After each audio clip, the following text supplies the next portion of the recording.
night. Now, no matches on 6 numbers. Friday's jackpot could be $334 million. Good luck and play on, America. We are tracking significant rain headed our way for the first time in a while. We have Viper 6 alert days in effect Wednesday and Thursday as we have a risk of flash flooding. I'll have the latest on your forecast coming up. Right now on News Channel 6 at 11, the race for the White House and big matchups right here at home. We are watching the numbers come in for national and local elections as your news at 11 starts now. Live from Television Park, this is WJBF News Channel 6, your local election headquarters. Good election evening to you, everybody. I'm Brad Means. And I'm Jenny Montgomery. Thank you for joining us. Months of campaigning across the country comes down to this. All right, Archie, thank you. Time now for a first check of the weather. And for that, we want to check in with our chief meteorologist, Jenna Petracci. Well, you may have run into a little bit of light rain today when you were headed out to the polls. We also had very overcast skies and warm temperatures. Right now, it's still cloudy out there, but completely dry. As we take a look at our Terry Lambert Hyundai Skyview cam outside the station, we actually tied a record this morning with a low temperature of 67 degrees to start our day. We typically have that in the early summertime, so that is over 20 degrees above our average of 45 degrees in the morning. So we have not had any chilly mornings in a while, and we've had nice warm afternoons. So our high today was 80 degrees. We actually picked up just over a quarter of an inch of rain in Augusta for the first time in a while. And right now our temperatures are in the mid to upper 60s. 66 in Thompson, 68 in Allendale, Millen, Swainsboro, Sylvania, you're at 69 degrees, Aiken at 66, 65 in Saluda. The dew points nearly match the temperatures. That means we have a lot of moisture around, which is also very unusual for this time of the year. These are very summer-like dew points. We even had 70 earlier today, so that just goes to show how much moisture is in the air and how much rainfall we're going to be having very soon. But in the meantime, the winds are a little bit breezy at times, up to around 5 to 8 miles per hour. The gusts are currently up to 14 in Aiken, Evans, 12 in Edgefield, 11 in Louisville. And as for our satellite and radar, not seeing any green other than a few sprinkles here and there to the north of our viewing area.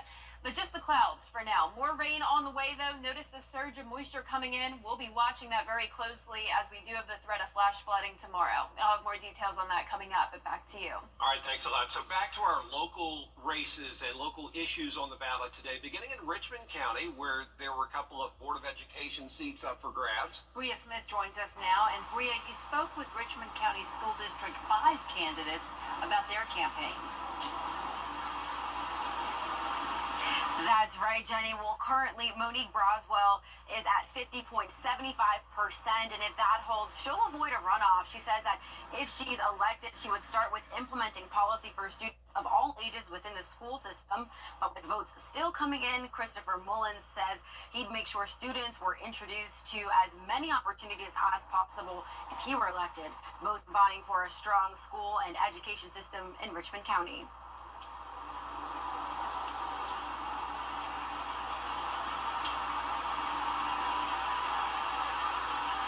Now, we did reach out to Hassan, and we are waiting to hear back, but votes are still coming in, so we will continue to update you with more information as we learn it.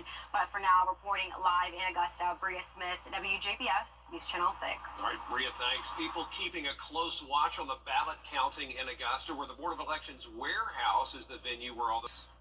Also out of Aiken County, voters being asked to renew a 1-cent sales tax. It would stay for the next 10 years if approved. Isabella Moody has that. Polls have been closed and votes are being counted here at the Aiken County Government Center, waiting to hear if the penny tax was voted yes or no. The sales tax is not an additional penny. It's just an extension of the current tax. For those that may not have known about this, they added a 3-page question to outline what the money will be used for. Some voters wish they would have known more beforehand, while others were happy to vote yes for the tax. As far as the results on the 2 ballot questions for our capital project sales tax for our school district, there's maybe about a quarter of the votes that are probably going to be cast have been counted, but it's looking good. Approximately, over 70% of the voters so far have been in favor of both ballot questions, which is great.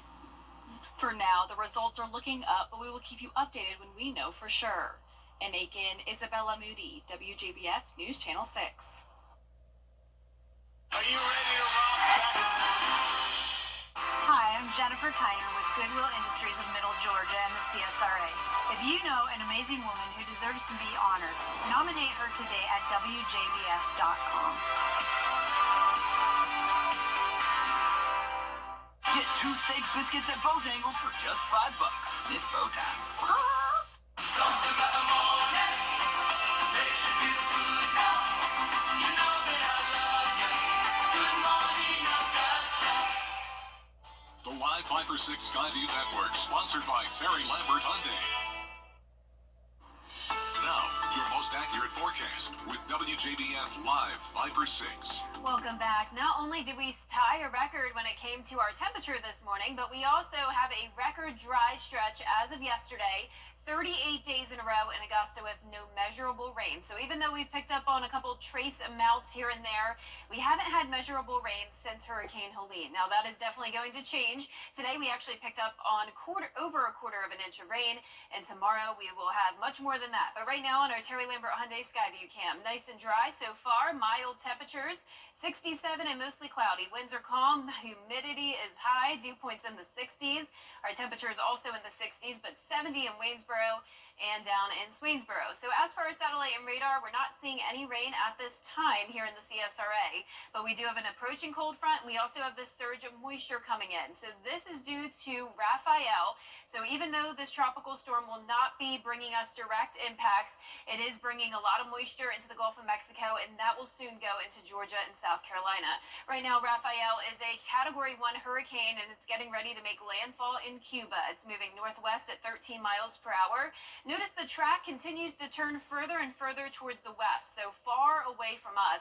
It will go anywhere from around the Alabama Gulf Coast to Texas, so a very large cone of uncertainty here, but what we do know is that this storm will be weakening, which is great news for the Gulf Coast. It will be going back down to a tropical storm by the time it makes landfall, and that's due to some very cool water temperatures and a lot of wind shear in the northern Gulf of Mexico. Our excessive rainfall outlook showing a slight risk of that Wednesday and Thursday. We could see some flash flooding. Rainfall totals are very up in the air, so I'm going with a widespread 2 to 4 inches of rain, isolated pockets of around 5 to 8 inches, and lower amounts to the north of the interstate. So as you look at this one model output, notice for the most part we are seeing that 2 to 4 inches widespread, but we do have some other models that are showing rainfall totals up to 8, maybe even 10 inches, and that all depends on if we have what's called training. So that would be the rain sitting over the same area over an extended period of time. But tomorrow morning when you're headed out the door, cloudy with some fog. We won't start to see the rain until the afternoon, and then this is 6 o'clock Wednesday. Notice all of that heavy rain coming in Wednesday night, continuing overnight into Thursday. And then by around dinner time Thursday night, we'll start to see the rain clear out and much lower rain chances into the weekend. Here's a closer look Wednesday at 11 a.m. Western counties starting to get hit with some of that light rain. Heavier pockets start to move in around dinner time tomorrow. All of that continues to move in from the south, continues into your Thursday morning. So definitely a soggy setup on Thursday. We could also see a few thunderstorms here, but no threat of severe weather, and also no threat of big high wind speeds, so that's good news. Lows tonight will be in the mid-60s. Highs tomorrow will be around 80 degrees. Your 10-day forecast showing improved conditions over the weekend, staying warm even into next week. Back to Jenna, thanks. Still ahead, Russia accused. Domestic violence affects millions every year, but recognizing the signs can save lives. Isolation, manipulation, and controlling behavior are all red flags. Physical aggression is never acceptable. It's not just about the bruises, it's about the fear it instills. Psychological abuse can be just as harmful and leave scars that may never heal, affecting self-esteem and relationships long after the abuse ends. Break the silence and reach out for help. There's a community waiting to support you. Visit safehomestv.org for support and resources. Together, we can end domestic violence. This is a story of first. You can't always choose the weather, but you can choose your weather app. Go with the most accurate and most trusted, the Live 5 for 6 mobile app. Download it today. Now, WJBF sports coverage you can count on. The 11th ranked Clemson Tigers looking to bounce back this week, coming off a stunning 33-21 loss to the Louisville Cardinals. It'll be Clemson's third true road game this season.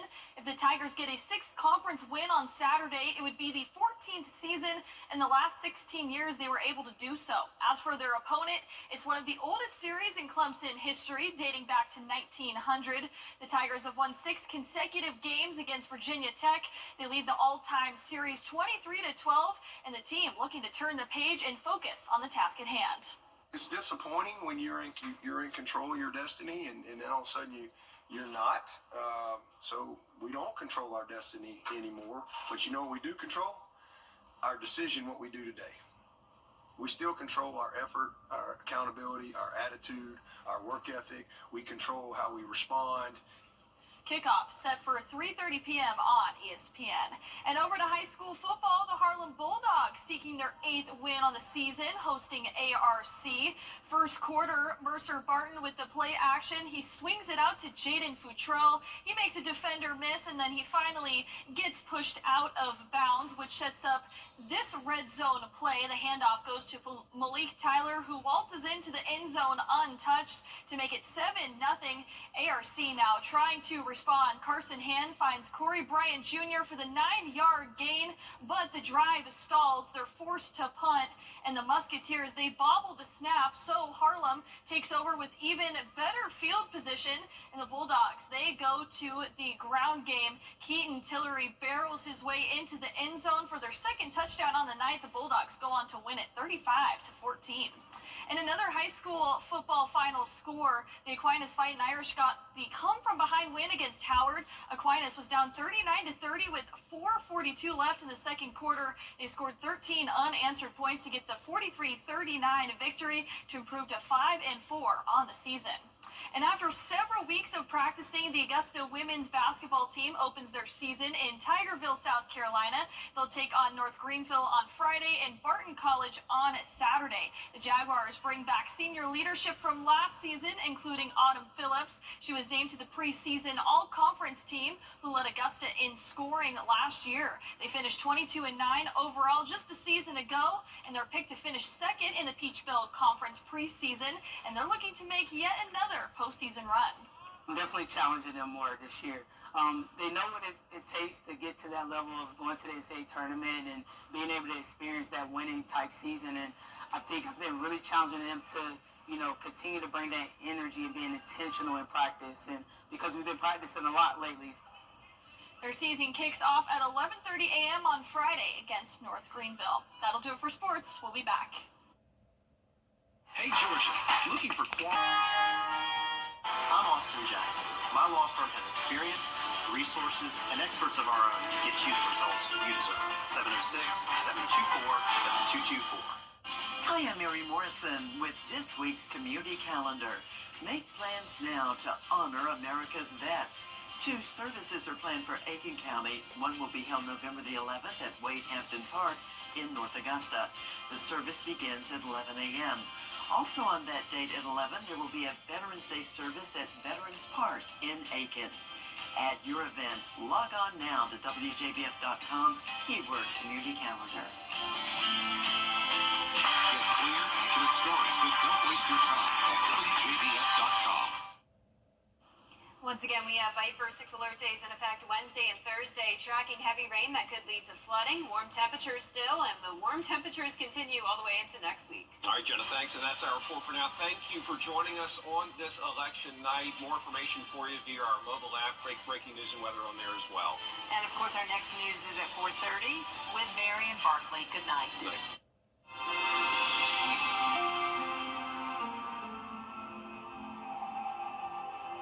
For the best in unique men's sportswear, formal wear, outerwear, shoes, accessories, and more, follow Lionel Smith Limited on social media. We'll share the very latest trends and in-store fashion event updates. Lionel Smith Limited to only the finest in men's clothing.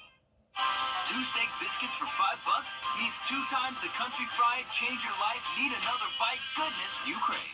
Order yours today. It's bow time.